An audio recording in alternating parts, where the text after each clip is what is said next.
Wabarakatuh. Alhamdulillah wa syukru ala nikmatillah, la hawla wa la quwwata illa billah. Asyhadu an la ilaha illallah wahdahu la syarikalah, wa asyhadu anna Muhammadan abduhu wa rasuluh. Allahumma salli ala Muhammad wa ala ali Muhammad kama shallaita ala Ibrahim wa ala ali Ibrahim wa barik ala Muhammad wa ala ali Muhammad kama barakta ala Ibrahim wa ala ali Ibrahim fil alamina innaka Hamidum Majid. Amma ba'du, ibu, bapak, saudara-saudara jamaah masjid Baitul Arqam yang dirahmati Allah. Syukur alhamdulillah, pada malam hari ini kita masih diberikan kekuatan oleh Allah, terutama iman. Karena iman itulah kita tetap menjadi orang yang berzikir kepada Allah dengan melaksanakan sholat berjamaah. Dari sholat jamaah itu adalah wujud dari zikir kita dan iman kita. Mudah-mudahan kita terjaga atau masih tetap diberikan kekuatan iman sehingga kita terus bisa berzikir dan melaksanakan sholat jamaah. Di samping itu kita teruskan dengan kajian rutin kita, masih bicara tentang sholat jamaah. Yang lalu kita bicara tentang apa rukhsah atau keringanan yang kita dapat, atau apa sebab kita mendapatkan rukhsah untuk tidak melaksanakan sholat berjamaah. Kita lanjutkan dengan bagian yang ketiga, yang ini barangkali menjadi perbandingan kita bahwa yang buta saja oleh Rasulullah diperintah untuk melaksanakan sholat jamaah. Tentu kita bisa membanding diri kita bahwa rahmat yang diberikan oleh Allah berupa kesempurnaan indera kita, maka jika kita diberikan kesempurnaan, tentunya kita akan lebih dibanding dengan mereka yang buta. Coba kita lihat dalam kajian kita malam hari ini,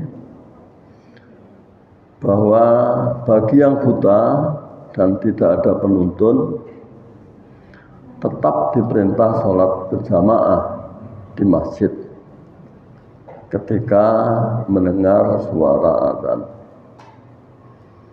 Apakah betul pernyataan ini? Mari kita lihat dalil yang menguatkan bahwa yang buta saja diperintah untuk memenuhi panggilan adzan.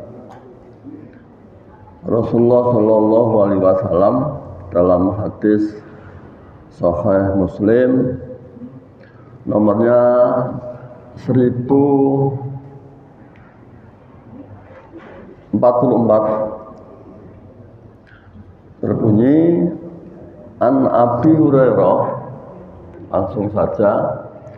An Abi Hurairah Ata Nabiya sallallahu alaihi wasallam rajulun a'ma. Telah datang kepada Rasulullah seorang laki-laki yang buta. Rajulun a'ma, laki-laki yang buta, seseorang yang buta. Faqala, seraya dia menyatakan, bertanya kepada Rasulullah, ya Rasulullah, innahu laisa li qa'idun yaquduni ilal masjid. Ya Rasulullah, sesungguhnya tidak ada penuntun untukku yang akan menuntunku berjalan menuju masjid. Artinya si laki-laki ini mengeluh pada Rasulullah bahwa bagaimana ketika saya seorang yang buta tetapi tidak ada yang menuntunnya. Fasa'ala Rasulullah sallallahu alaihi wasallam ayyurah hisa lahu fa yusalliya fi baitihi. Kemudian ia bertanya kepada Rasulullah agar Rasulullah memberikan rukhsah kepadanya. Fa yusalliya fi baitihi, kemudian dia salat di rumahnya, tidak salat di masjid.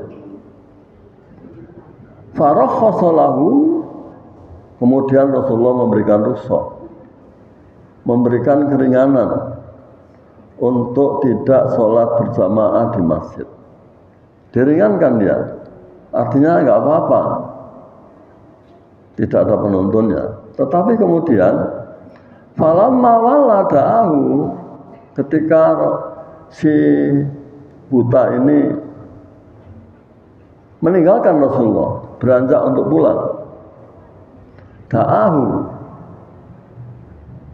memanggilnya Rasulullah Shallallahu Alaihi Wasallam. Artinya ketika berbalik untuk menuju pulang dan sholat di rumah, kemudian Rasulullah memanggilnya. Faqala, maka Rasulullah menyatakan, bersabda, hal tasma'un nida'a bis shalah. Apakah kamu mendengar azan untuk sholat? Qala, ia menjawab, na'am, iya. Artinya bahwa dia masih punya pendengaran, sekalipun tidak bisa melihat. Qala, maka Rasulullah kemudian menjawab lagi atas pernyataannya, karena dia menyatakan, iya Rasulullah, saya bisa mendengarnya, mendengar suara azan. Qala, maka Rasulullah kemudian menyatakan, fa'ajib, penuhi panggilan azan itu. Ini yang buta. Sekali lagi, ini yang buta. Yang buta oleh Rasulullah masih diperintah untuk sholat jamaah. Perbedaan pendapat di antara kita tentang wajibnya dan tidaknya itu fikih.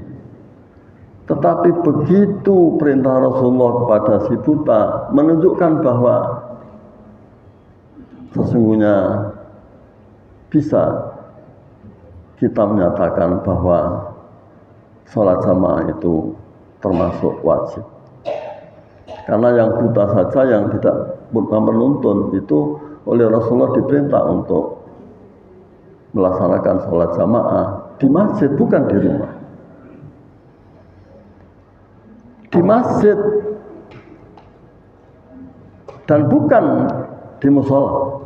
Sekali lagi mohon maaf, di masjid dan bukan lagi di musola, karena pernyataannya adalah laisa li qaidun yaquduni ilal masjid. Tidak ada penuntun bagiku untuk mengantarkan aku menuju sholat jamaah di masjid.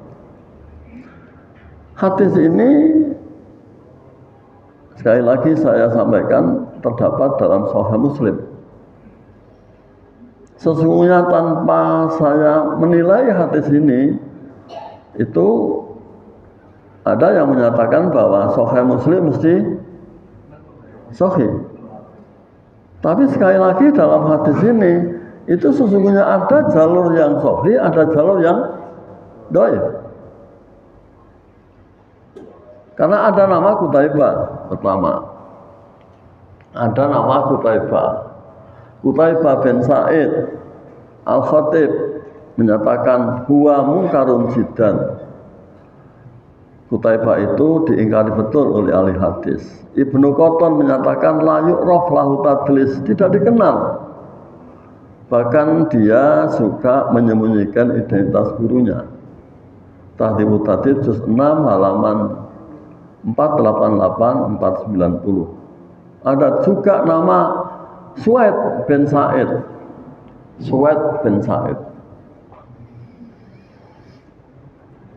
Nasai menyatakan laisa bisikoh, tidak kuat. Mungkin hafalannya. Wala makmun, dan juga tidak dipercaya oleh ahli hadis. Ali bin Al-Madini menyatakan laisa bisain, tidak ada apa-apanya. Termasuk dia tidak punya hafalan apa-apa. Tahdhibut Tahdhib juz 3 halaman 559 560. Ada memang nama yang dhaif, tetapi sesungguhnya hadis ini sahih. Kenapa sahih? Karena di sini ada wa. Kemudian ada nama Ishaq bin Ibrahim. Memang ada nama Suwaid bin Sa'id. Kemudian ada wa lagi, wa itu dan Yakub. Ya, Yakub atau Rogi. Ya, Yakub. Yang dua nama itu sahih. Ya, sahih.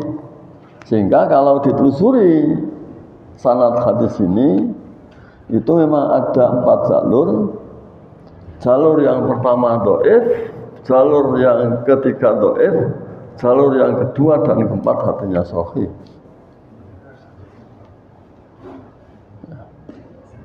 Memang kerja untuk mencari dan menelusuri dan kemudian membuat matrik seperti ini sebenarnya tidak mudah. Tapi sesungguhnya dengan begitu akan memudahkan kita untuk melihat hadis ini sahih atau tidak. Ya. Sesungguhnya hadis ini sahih atau tidak dari itu. Kalau tidak, kita tidak punya kemampuan untuk itu, tentunya kita susah untuk melihat hadis ini sahih atau tidak, karena jalurnya banyak dan memang ada nama yang dipersoalkan oleh ahli hadis. Itu yang pertama. Dari hadis yang pertama sudah sahih yang menyatakan bahwa Nabi masih memerintahkan kepada si buta yang tidak punya penuntun, ketika dia mendengar azan, dia diwajibkan Rasulullah untuk melaksanakan salat jamaah di masjid. Yang jadi persoalan sekarang adalah ketika rumah kita sudah kedap suara, ya, karena ada AC di dalam, dan kemudian jendela kita tutup rapat, dan tidak ada suara yang bisa masuk ke kamar kita, dan oleh karena itu maka adzan dengan suara keras pun tidak akan bisa kita dengarnya. Tetapi apakah masih kita juga tidak bisa mengetahui kapan waktu sholat? Dan waktu sholat kita tahu, tentunya kapan selesainya adzan juga kita tahu. Dan sesungguhnya kemudian kapan kita harus berangkat ke masjid juga kita tahu.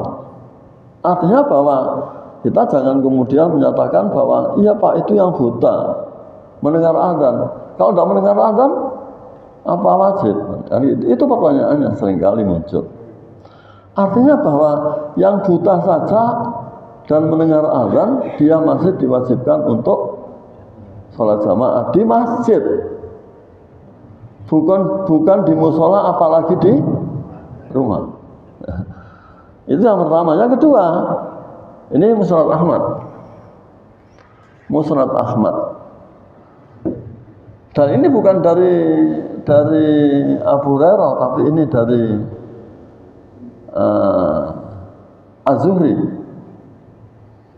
atau dari Mahmud yang menyatakan insya Allah ana Ibn bin Malik. Ketika Mahmud menyatakan sesungguhnya Ibn bin Malik kana rajulan mahjub bal basari. Yang dimaksud oleh Mahmud ini adalah Ibn bin Malik. Ibn bin Malik itu dinyatakan bahwa kana rajulan mahjub bal basar. Dia adalah laki-laki yang tertutup pandangannya. Maksudnya adalah buta. Mahjub bal basari, buta maksudnya. Wa annahu dzakara Nabi sallallahu alaihi wasallam at-takhallufu anis shalah. Sesungguhnya kemudian dia menyebut atau menyampaikan kepada Rasulullah tentang orang yang tidak melaksanakan sholat jamaah di masjid. At-takhallufu anis shalah. Orang yang meninggalkan sholat di masjid. Qala, dan kemudian Rasulullah kemudian menyatakan, hal tasma'un nida'a, apakah kamu mendengar azan? Qala na'am, iya. Qala falam yurakhis lahu. Maka dia menyatakan tidak ada keringanan baginya. Artinya bahwa yang buta saja ketika dia bertanya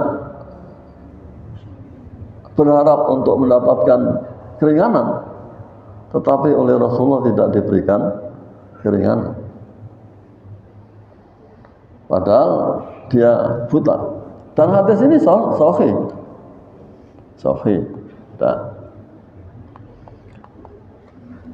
yang dhaif tidak usah saya sampaikan. Nah, karena dhaif ini seringkali digunakan sebagai dasar bagi kita bahwa ada binatang buas. Ya. Coba saya terjemahkan dari hadis ini. Tapi hadis ini sebelumnya saya sampaikan bahwa hadis ini dhaif. An Abdurrahman bin Abis, dari Abdurrahman bin Abis, an Abdurrahman bin Abi Laila, an Ibni Umi Maktum, dari Ibnu Umi Maktum atau Ibni Umi Maktum. Maksudnya ini adalah hadis yang disampaikan oleh Ibnu Umi Maktum. Annahu qala, sesungguhnya Ibnu Umi Maktum ini menyatakan, ya Rasulullah, innal madinata katsiratul hawam. Sesungguhnya di Madinah ini banyak binatang melata, wasiba, dan binatang buas. Maksudnya gimana Rasulullah, saya buta dan ternyata di Madinah ini banyak binatang buas dan banyak binatang melata yang sewaktu-waktu bisa saya injak dan kemudian menyakiti saya. Qala, artinya bahwa dia mengeluh bukan karena apa-apa, karena dia mengeluh karena apalagi malam dia khawatir menginjak binatang melata dan siapa tahu kemudian diterkam binatang buas. Qala hal tasma'u hayya 'ala shalah, apakah kamu mendengar muadzin menyatakan hayya 'ala shalah, ayo melaksanakan sholat jamaah. Hayya 'alal falah, ayo mari melaksanakan sholat jamaah untuk mendapatkan apa? Kemenangan. Qala na'am, iya. Artinya dia mendengar azan, ya. Dia mendengar hayya 'alal shalah dan juga mendengar hayya 'alal falah. Qala fa hayya hal wala yurkhis lahu, dan oleh maka ayo penuhi panggilan azan itu dan tidak ada rukhsah baginya. Maksudnya tidak ada rukhsah bagi yang buta saja, sekalipun mengeluh banyak binatang buas dan banyak binatang melata, tetapi Rasulullah masih mewajibkan untuk memenuhi panggilan adzan. Sekalipun hadis ini dhaif, tapi hadis ini sesungguhnya tidak bertentangan dengan hadis sebelumnya, tidak bertentangan dengan hadis sebelumnya. Artinya hadis ini justru menguatkan sekalipun hadisnya dhaif. Terdapat dalam Nasai dan Sunan Abu Dawud. Memang ada nama Harun bin Zaid. Kata An-Nasai la ba'sa bihi. Tahdhibut Tahdhib juz 11 halaman 9 halaman 6. Kemudian Zaid bin Abi Zarqa, ya. Itu kata Ahmad bin Hambal solihun laisa bi basun, soleh, dan ini masuk kategori hasan. Yahya bin Ma'in mengatakan laisa bi basun. Tahdhibut Tahdhib juz 3 halaman 356 357. Ada nama Abdullah bin Muhammad bin Ishaq. Kalau Muhammad bin Ishaqnya dhaif, tapi kalau Abdullah bin Muhammad bin Ishaq hasan. Karena Maslama bin Qasim mengatakan la ba'sa bihi. Tahdhibut Tahdhib juz 6 halaman 4. Qasim bin Yazid atau panggilannya Abu Yazid, kata Hatim atau Abu Hatim menyatakan solihun wa huwa sikoh. Masuk kategori karena ada, sekalipun ada sikohnya, karena ada solihnya, maka hadis ini hasan. Tahdhibut Tahdhib juz 8 halaman 306 307. Dan yang menyatakan bahwa hadis ini dhaif adalah karena ada nama Abdurrahman bin Abi Layla Yasar. Kata Yahya bin Ma'in laisa bisain. Tahdhibut Tahdhib juz 5 halaman 166. Coba kita lihat silsilahnya. Silsilahnya ada 2 silsilah. Tapi 2 silsilah ini ada nama Abdurrahman bin Abi Layla, maka hadis ini dhaif. Masih ada yang lain yang juga dhaif, tak perlu saya baca. Artinya bahwa kita tahu yang buta saja masih diperintah oleh Rasulullah untuk memenuhi panggilan adzan. Memang ulama kita menyatakan bahwa sholat jamaah itu ada mengatakan mubah, ada mengatakan makruh. Justru bagian keempat, ya makruh itu terutama perempuan katanya. Tapi nanti akan kita bicarakan juga apakah ini juga termasuk perempuan. Bagian keempat menyatakan yang sholat jamaah tetap diganggu oleh setan. Jadi jangan menyatakan bahwa yang sholat jamaah bebas dari gangguan setan. Kenapa? Setan memang siap mengganggu kita. Karena itu apa? Merupakan wujud dari apa? Dari ayat yang menyatakan bahwa kamu bisa hidup selamanya, tapi berilah kesempatan pada saya untuk bisa menggoda manusia. Termasuk kita. Bahwa kalau sudah jamaah di masjid, bukan berarti kita lepas dari gangguan setan. Bahkan ada mengatakan bahwa kalau soft itu ada yang kosong dan kemudian diisi, maka kemudian ada yang mencela bahwa soft yang kosong itu adalah temannya setan. Dan kemudian ada yang menyatakan bahwa kalau begitu alhamdulillah setan bisa bersama-sama ikut jamaah. Dan tidak mungkin setan ikut sholat jamaah karena keberadaannya hanya sekedar mengganggu. Coba supaya kita tidak lama, ada hadis yang menyatakan begini dalam Sahih Bukhari untuk menyatakan bahwa kita juga masih tetap diganggu oleh setan. An Abi Hurairah, dari Abu Hurairah, anna Rasulullah sallallahu alaihi wasallam qala idza nudiya lis sholati adbar syaiton. Jika sholat itu apa? Atau jika sudah dikumandangkan azan, ya, idza nudiya lis sholati, dipanggil untuk sholat. Idza nudiya lis sholati itu maksud atau makna awalnya adalah apabila dipanggil untuk sholat. Maksudnya apabila ada suara azan. Adbar syaiton, setan lari, membelakangi, maksudnya lari. Walau duratun hatta la yasma'a at-ta'dzin, sehingga dia meninggalkan kentut sampai suara azan tidak mendengarnya, untuk supaya dia tidak. Jadi dia itu takut karena suara azan, kemudian dia meninggalkan kentut sehingga dia tidak bisa mendengarkan suara azan. Fa'idha qadar nida'a, ketika azan selesai, akbala, dia kembali lagi. Hatta idza suwiba bisalah, sehingga iqamahnya atau sholat dikumandangkan iqamah untuk melaksanakan sholat. Adbara, jadi ketika qomat juga mereka setan itu meninggalkannya. Hatta idza qada tasrif, ketika qomat juga selesai. Ketika selesai qomat, akbala, dia kembali lagi. Hatta yahdira bainal mar'i wa nafsihi, sehingga dia lupa antara dirinya. Maksudnya dirinya dengan dia sedang apa? Ya, artinya dia ganggu. Udkur kaza limalam yadkur hatta yadalla rajulu la yadri kam shalah.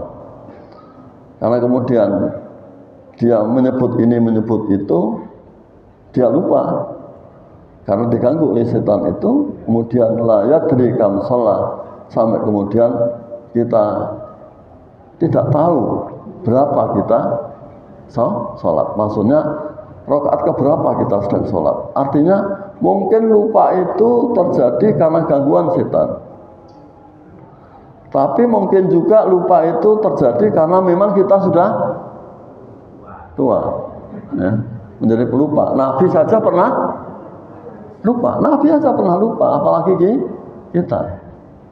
Buktinya Nabi menyatakan bahwa apabila saya lupa, ingatkan. Ketika beliau sholat duhur, sholat duhur atau sholat asar 4 rakaat, baru 2 rakaat Nabi sudah salam dan pulang. Dan kemudian sahabat bertanya, ya Rasulullah, apa ada perintah baru? Masa ada perintah baru itu yang biasanya 4 rakaat menjadi 2 rakaat? Kok disingkat sholatnya? Nabi toleh, tanya pada sahabat yang lain, apa betul yang dinyatakan orang ini? Iya betul ya Rasulullah. Rasulullah baru sholat 2 rakaat dan kemudian kembali meneruskan 2 rakaat lagi, kemudian sujud sahwi. Karena beliau pada sesudah sholat kemudian Nabi menyatakan, saya juga manusia seperti Anda. Jika saya lupa maka tolong diingatkan. Tapi rasanya sekarang ini kita rumoso paling benar, ya, paling ingat, paling tahu. Padahal kita seringkali nggak tahu, tapi juga menyatakan paling tahu. Ketika dikritik orang marah-marah, karena dia rumoso sudah paling tahu, ternyata masih ada yang tidak diketahui. Itulah yang terjadi zaman sekarang ini. Apalagi dengan era kemajuan teknologi seperti yang terjadi sekarang, itu banyak juga orang yang mencela orang pintar, mencela orang yang dianggap olehnya bodoh. Kenapa? Ya karena ada orang yang menyatakan bahwa saya sudah membaca 1.300 hadis, tapi saya tidak menemukan hadis yang memerintahkan membaca doa iftitah ini wajahtu. Mestinya dia tidak perlu menyatakan bahwa saya sudah membaca sekian hadis, ternyata tidak ada. Mestinya tidak begitu. Saya sudah baca banyak. Kalau toh mungkin masih ada yang lain, saya tolong tunjukkan kepada saya. Kan gitu lebih elegan. Tapi ternyata sekarang banyak orang yang rumusuk pintar dan kemudian menyatakan orang lain mesti dianggap rendah. Dan kita khawatir karena kita merasa pandai itu, kemudian sering kali merendahkan orang. Dan itulah yang dimaksud makna takabur. Takabur itu hanya ada dua. Takabur itu hanya dua. Yang pertama adalah apa? Mengingkari kebenaran. Ingkar terhadap kebenaran itulah takabur. Kita sudah tunjukkan hadisnya betul, kita bandingkan dengan ini dengan itu, ternyata juga kita masih tidak terima saja, tidak bisa menerima kebenaran. Itu termasuk takabur. Yang kedua adalah merendahkan orang. Lu siapa sih nyampe itu kan Saifuddin. Ngerti apa Saifuddin? Nah gitu. Itu juga termasuk bagian dari sombong, termasuk takabur. Ya, termasuk takabur. Oleh itu maka yang lebih bagus adalah sesungguhnya kita mesti sharing. Ya. Anda punya kelebihan apa? Kita punya kekurangan apa? Sehingga kalau sharing itu akan terjadi saling memberi, bukan saling membenci, saling memusuhi, saling menghina. Apalagi ini berkaitan dengan masalah dalil yang sejak dulu, ya, ketika para sahabat wafat, barulah kemudian muncul berbagai macam perbedaan di antara kita karena gurunya berbeda. Karena guru berbeda itulah kemudian menjadikan kita berbeda. Dan akhirnya muncul ada ya, beberapa mazhab yang kemudian kita ikuti. Hadis ini menjelaskan bahwa ketika kita sholat jamaah juga masih diganggu oleh setan. Oleh maka jangan berbangga saya sudah aktif sholat jamaah, merasa paling sempurna, paling bagus. Belum tentu, ya, belum tentu. Karena apa? Memang sholat jamaah, bagus sholat jamaahnya. Tapi apakah sholat jamaah itu sudah memenuhi kriteria kewajiban kita melaksanakan sholat? Itulah yang kemudian menjadi persoalan. Sekalipun kita sama-sama sholat jamaah di Baitul Arqam, ternyata belum tentu di antara kita ini sama kedudukannya dalam masalah iman dan lain-lain. Derajat keimanan kita antar kita berbeda. Dan derajat iman itu berbeda karena ilmunya berbeda. Kenapa? Karena Allah menyatakan yarfa'illahu alladziina aamanu minkum walladziina utul ilma darajat. Bahwa Allah mengangkat derajat orang beriman dan berilmu pengetahuan. Jadi kalau kita ingin derajat keimanan kita tinggi, maka sertailah dengan ilmu. Ya, jangan hanya disertai dengan mohon maaf taklid buta. Apalagi Pak, ya sejak dulu sudah begini, kenapa sekarang ada muncul begini? Ya, ini mohon maaf, ini seringkali muncul. Pak Saifuddin itu gimana? Dulu tidak pernah menyatakan begini, sekarang kok begini? Saya manusia biasa. Ya. Imam Syafi'i saja ada qaul qadim dan qaul jadid. Ada pendapat lama dan pendapat baru. Apalagi saya. Dan maka saya katakan bahwa bisa saja kemarin saya menyatakan A, sekarang menyatakan B. Karena kenapa saya berubah? Perubahan itu adalah karena ilmu. Karena ilmu. Dan kewajiban kita untuk menyampaikan ilmu itu ya, dengan benar sesuai dengan perintah Allah. Kita kan tidak boleh menutup kebenaran. Ya, tidak boleh menutup kebenaran. Kita harus menyampaikan yang benar itu adalah benar, yang salah adalah salah. Persoalan kita ikut atau tidak bukan urusan kita. dan itu adalah urusan hidayah dari Allah Subhanahu wa taala. Oleh itu maka kebetulan kalau kita mendapatkan hidayah, kita harus menyatakan alhamdulillah. Mudah-mudahan kita diberikan kekuatan oleh Allah untuk tetap melaksanakannya. Masih tetap sama, Sunan Abu Dawud, hadisnya juga hasan, saya baca. Selanjutnya yang kelima adalah sholat maktubah dilakukan dengan berjamaah di masjid. Ya. Ini mungkin agak panjang dan oleh itu maka nanti kita teruskan saja pada bulan depan. Dan oleh itu maka tadi sudah saya sampaikan ada dua hal. Yang pertama adalah yang buta saja diwajibkan untuk sholat jamaah di masjid. Dan kemudian yang kedua, sekalipun kita sholat jamaah, setiap kita bisa saja diganggu oleh setan. Oleh itu maka waspadalah. Tetapi jangan kemudian menyatakan bahwa ya sholat di masjid itu diganggu setan, lebih baik sholat di rumah. Ya. Dalam kondisi apapun, ya, lebih baik kita melakukannya daripada tidak.